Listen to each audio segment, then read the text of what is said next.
Luis Javier González Mateo.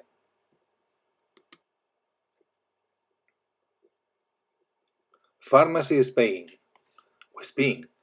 Vamos a desenmascarar a los espías extranjeros que quieren acabar con nuestro sistema sanitario. Para ello vas a ser un agente farmacéutico. Usando tus conocimientos sobre los medicamentos y las normas de dispensación, vas a desenmascarar a los espías. En la información está el poder y en la farmacia hay mucha información.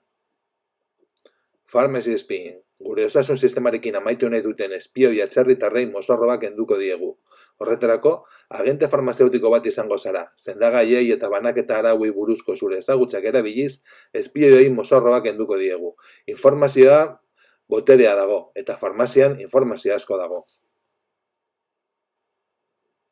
Eta eskertu nahi diegu Anastasia Suraeva bere bideoa dosinen eskutan jartzeagatik. Eskerrik asko.